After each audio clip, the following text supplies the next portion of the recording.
Hey, everybody. This is Andrea again, president and co-founder of the Stigma-Free Society. Thank you for continuing to watch our live stream. If you've just tuned in, what we're doing today is a marathon event with our guests from so many different areas of people who work in mental health, have lived experience, talk about addictions from all these different topics. And we're just so inspired and thankful to have Stephen Hall with us from Together We Can. How are you doing today, Stephen? I am doing very well, thank you so much. And I'm really excited to be a part of your marathon. You guys have been doing a great job and it's a great organization. So thanks for having me on.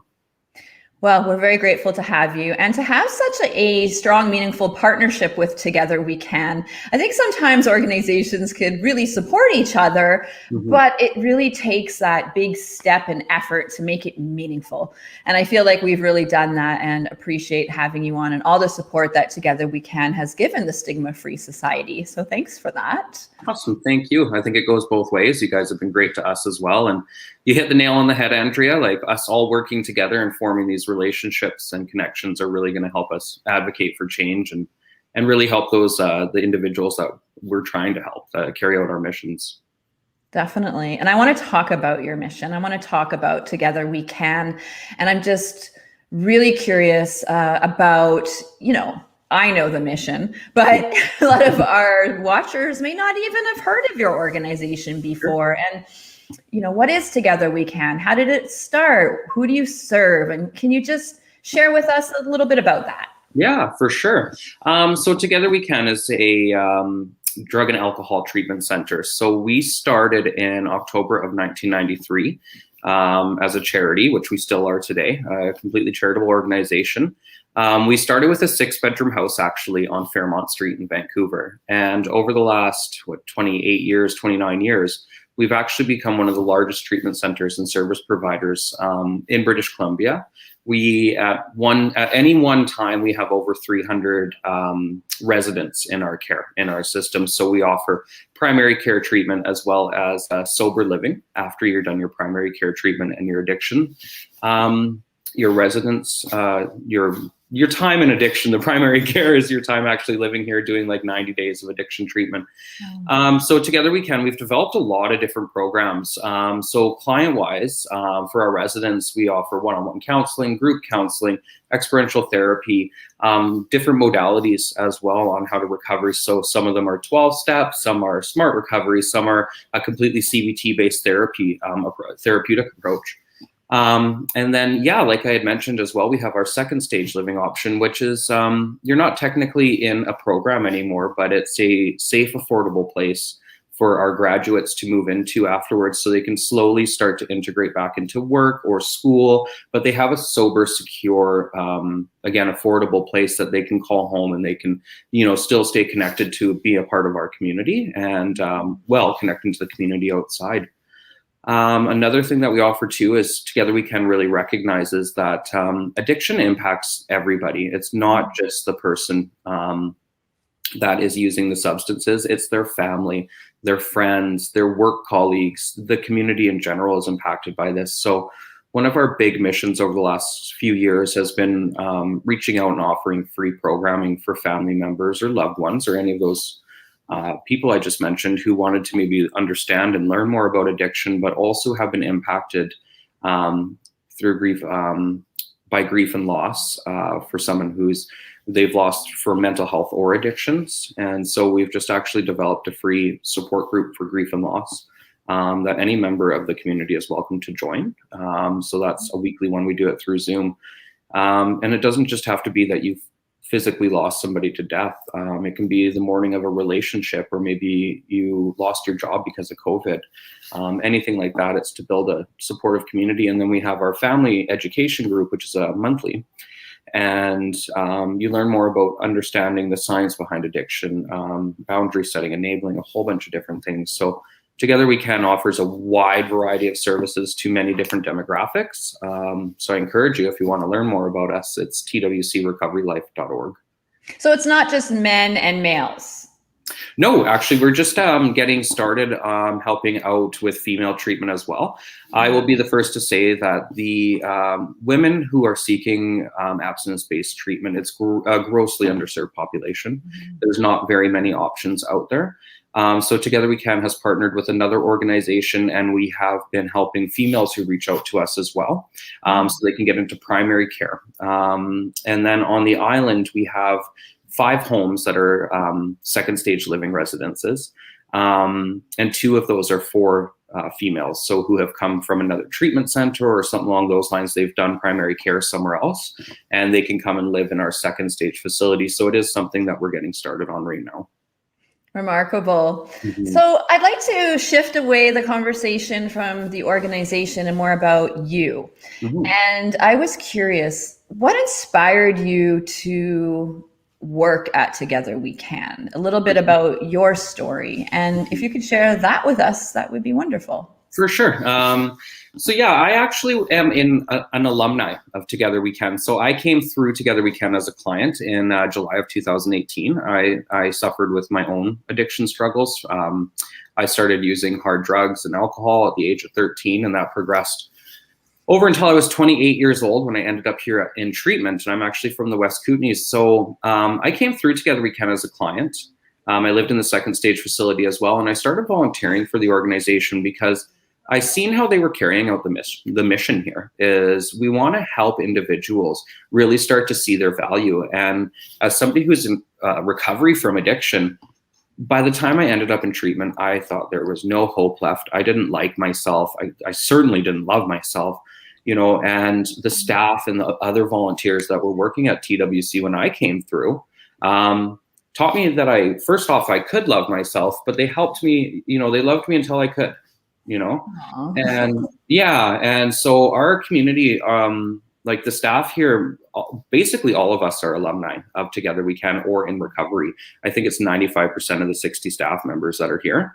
And then all 40 of our volunteers are alumni as well. So what really attracted me again was when I was sitting down and doing my counseling or my one-on-one, or a volunteer was driving me to an appointment, they were somebody in recovery, somebody that understood my story.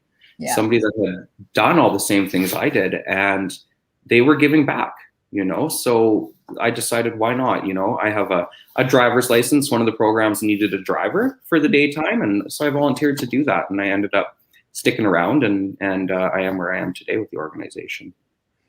Astounding. Absolutely amazing. I love those kind of stories. That lived experience piece, like somebody actually really who gets where you're coming from. Yeah. And I feel like in peer support, that is one of the things that is just so special, is when you can talk to somebody about whether it's addiction or mental health or just any various stigmas that people experience. Yeah. It's just very comforting. So I also was wondering, what kind of mental health related stigmas do men face in particular? And I was wondering if you could talk a little bit about that. Well, I think, it's spoken about a little bit now, a little bit more often actually, is that a lot of men have been taught from a young age is to just push through, suppress the feelings, man up is something, a phrase that I really don't like, because it doesn't give people the opportunity to actually go through what they need to go through. And for men, right, it's very hard for them to get vulnerable. It's very hard for even myself. It was very difficult for me to admit that I was struggling to somebody. And then actually asking for help too, a lot of that was, again, with my upbringing, is I was the only boy out of 5 children, and I was just taught to be a provider in a sense, right? As we do what we have to do, and we don't talk about it, and we don't complain. So, in my experience, my own personal experience, and then my experience here at work, is that so many of the men come in carrying trauma and carrying all these negative feelings and this depression and anxiety, and well into their 30s or 40s, and they've never once spoken to somebody about it. Never once. And this is the first time they're sitting down in front of a counselor, right? Because even that stigma that if you go to a counselor, there must be something wrong with you, which is totally untrue, right? But yeah, this is the first time they've ever been given that freedom, that space to actually start exploring what's going on for them. And I can tell you, when I am like in around work and you can see men supporting men and them getting vulnerable and crying and talking about what's going on, it's magical for me. It's literally magical. And that's where we're going to start to break down the stigma, I think, internally for men, right? Is to just realize we're allowed to feel feelings. You know, we're all human beings at the end of the day. And so I think that's the most common stigma that men face when it comes to mental health. Well, you kind of bridged into the next question, which is really good. I was wondering what Together We Can, or you personally, what is Together We Can doing to break stigma in those areas? Mm-hmm. And perhaps what pieces are you the most passionate about? Mm-hmm. Well, Together We Can, we have quite a big alumni community. And so a big part of our mission is that the connection is the opposite of addiction. And so that's also going to help with your mental health too. And so one of the things we really encourage our residents and our alumni and our staff is to all stay connected together. The more that we support each other, the easier it's going to be for us to help somebody else, the next person, right? Is, again, we spoke about that lived experience and how it helped me to stay at TWC, is it inspired me to do that for the next guy.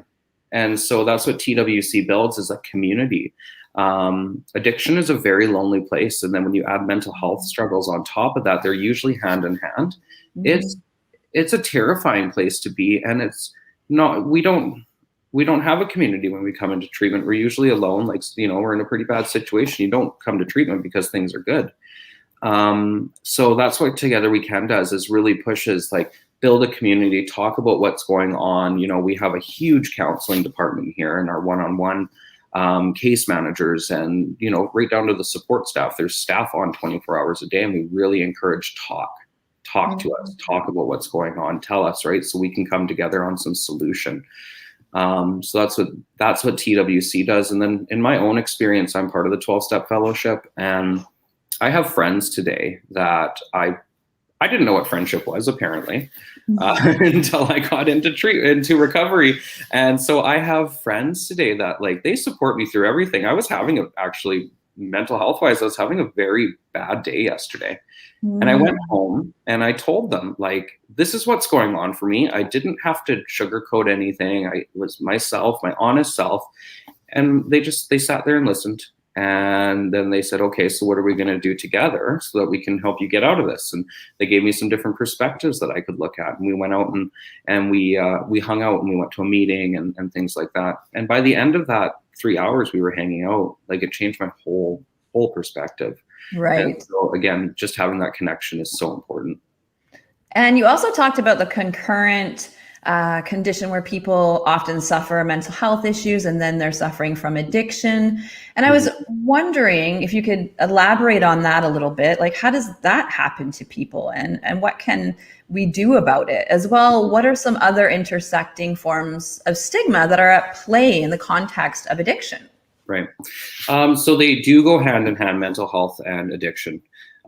So if you look at addiction first, is when we use substances, when I used substances, it was because I was unable to cope with or manage feelings.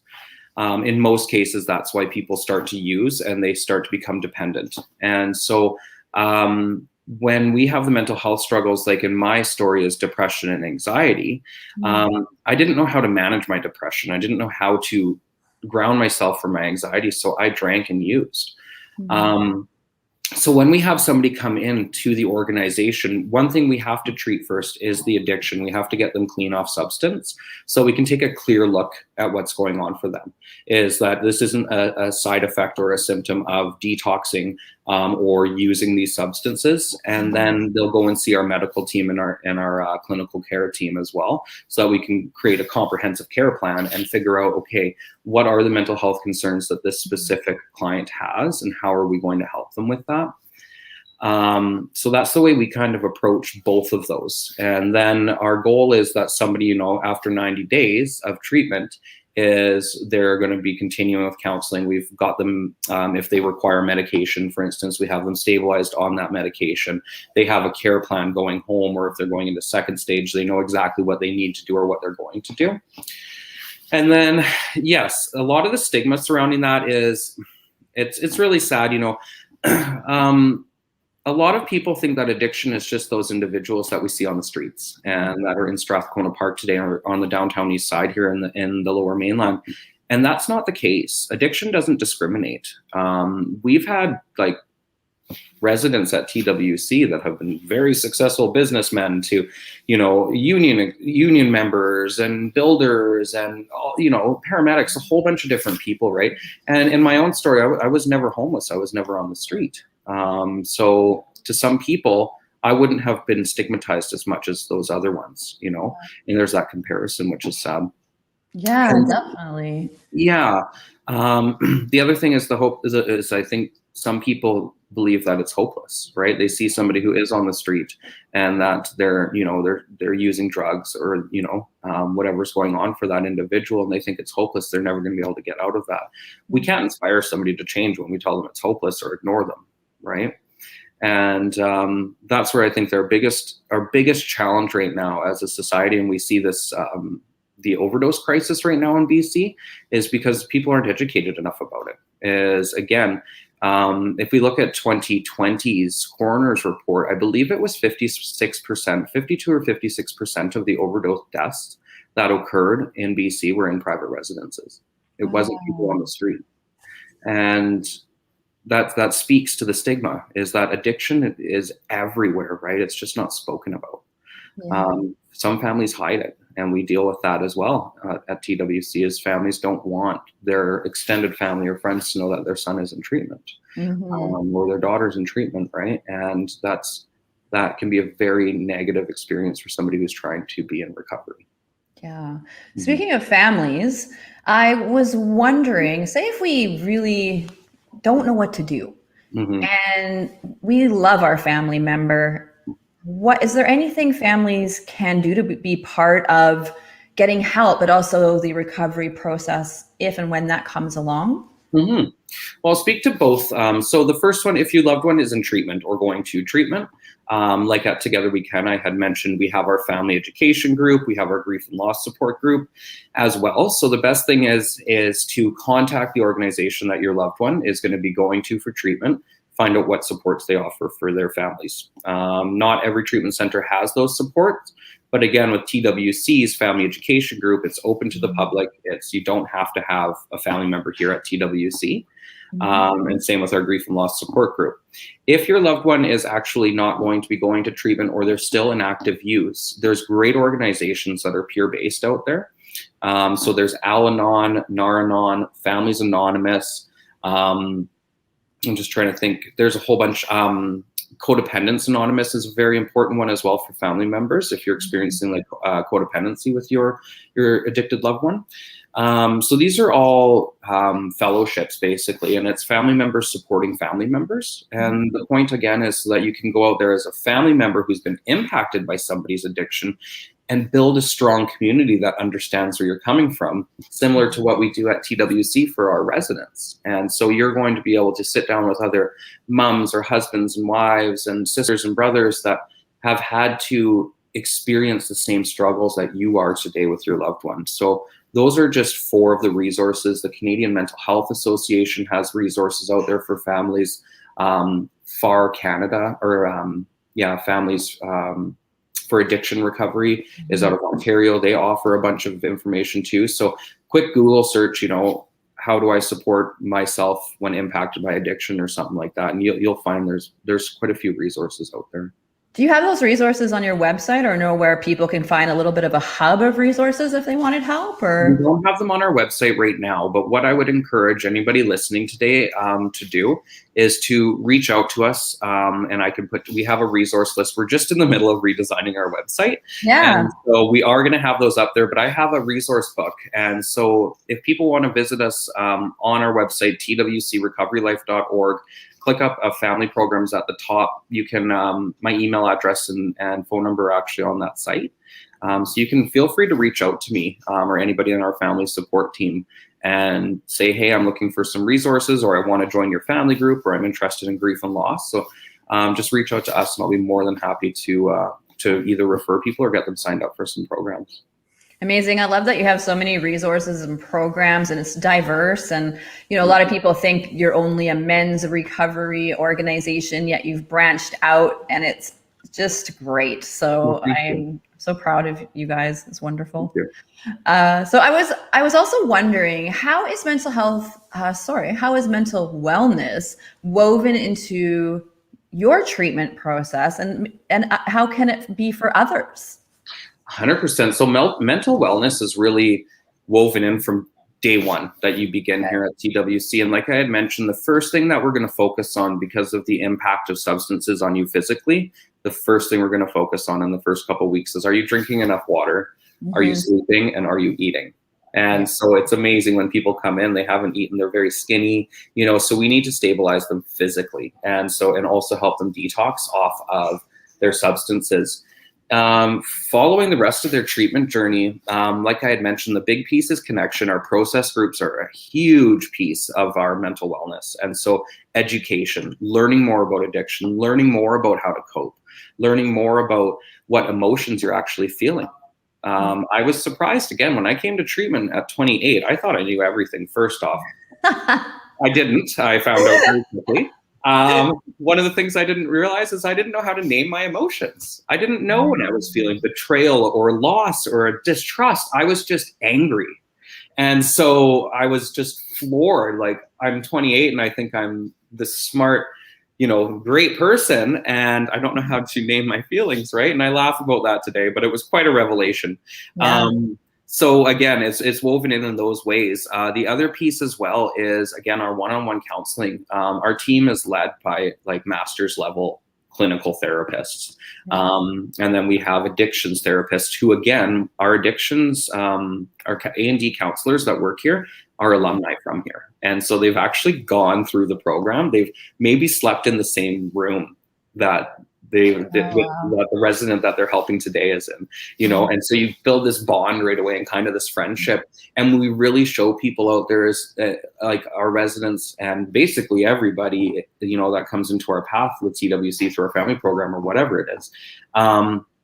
You can be you. You're allowed to be you. You don't have to wear a mask anymore. You can be authentic. You can talk about what's going on for you, because that's how you're going to overcome these struggles. That's how you're going to learn how to manage these struggles. And you have to be honest and vulnerable and you know, ask for help. Let us help you, right?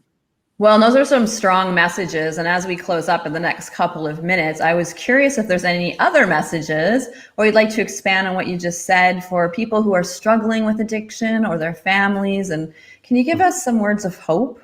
For sure. I know for those who are struggling with addiction right now, it is hopeless. It feels hopeless. Sorry. It feels like nobody cares and that you're completely alone in it. And that's not true. I felt those same feelings. You know, I came to treatment because my mom told me she didn't want me around anymore. So I came to treatment just so my mom would keep talking to me.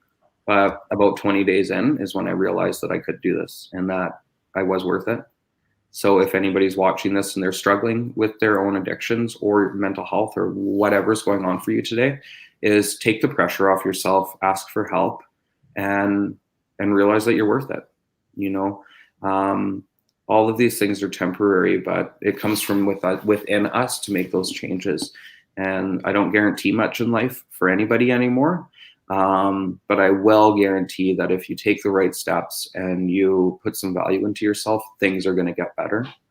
For the families out there who are impacted by a loved one's addiction or mental health struggles, same thing goes, is build a support network for yourselves through those different programs. Like I said, Nar-Anon, Al-Anon, Families Anonymous, all of these different fellowships and these support groups are out there. Reach out and talk to other family members who have been impacted by this, because I grew up in addiction as well. And I know what it's like. Again, it was lonely. You know, I didn't talk to anybody else about my family's addictions except for my sisters, you know, because I thought it was just us, and it's not. There is a whole group of people. We have at least 40 families in our family education group every month that have been impacted by somebody's addiction.